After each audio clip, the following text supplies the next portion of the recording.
week 3 of the crossover, and you are now 14 to 16 hours past last night's dinner and your fat burners are in full flight. The third week is the most challenging week of the crossover. For the third week, eat breakfast at 10 o'clock, lunch at 3 and dinner stays at around 7. Now this is the moment to be super diligent and stick to this week's routine. Now never eat or drink anything before your new breakfast time slot. Only quench your thirst with a small amount of pure water.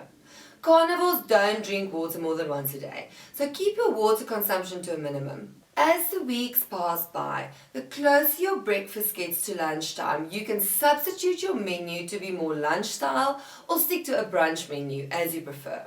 By now, lunch is halfway towards your dinner time to merge with your dinner menu in the next 3 weeks ahead. Do not increase your meal size beyond a standard meal, rather downsize your meal, since you can overeat and gain weight at an alarming rate. Now this exposes the general perception that one meal per day is a starvation or energy restrictive diet as an unfounded, non-scientific fallacy, surpassed only by the diet myths of breakfast being the most important meal of the day and to drink 6 to 8 glasses of water during the day. As breakfast moves forward through your daily meal routine towards lunch, slowly decrease its size every week to a snack status as it gets closer to lunchtime. After 6 weeks, breakfast will be at lunchtime and become your midday meal. Make sure to diligently guard against all temptations and guru's rhetoric to derail your most precious self-imposed power diet achievement.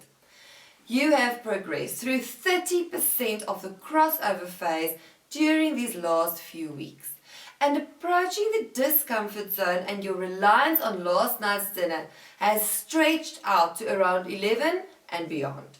If you do not feel confident to keep going, then stay put for another week if necessary, otherwise move on. Remember, this crossover is to permanently convert your feeding routine into a once-off dinner meal, so don't take it lightly or think it is easy.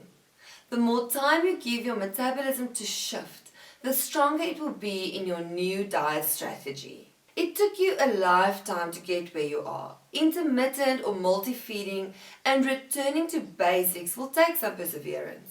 Focus on the main criteria. Decrease your meal size, shift slowly to higher fat and lower carb menus, and cook your meals.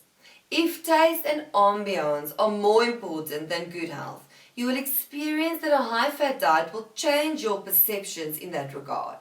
The crossover will make the transfer into your new diet lifestyle safe and permanent.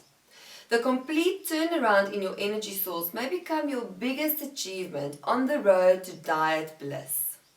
When hunger fades away and there are no pressure feeding temptations, you'll know you have arrived. So it wasn't as difficult as you may have thought it would be. But don't relax for a moment, just keep going. When you start off on this life-changing journey, you must be sure of your health status.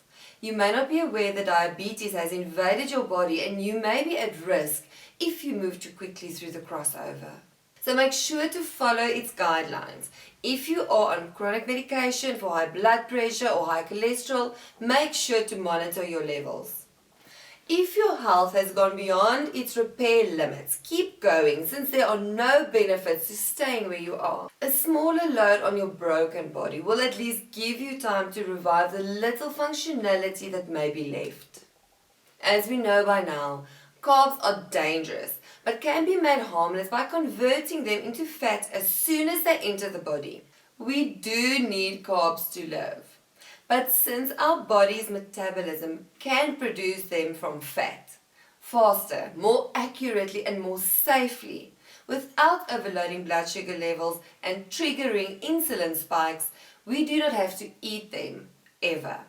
How do you think wolves, polar bears, lions, wild dogs and all other carnivores survive without eating any carbs? They don't stop to take on an energy drink or to eat a banana or energy bar. No, they produce their blood sugar like humans from their fat reserves. Good luck with this week, everybody, and remember to subscribe.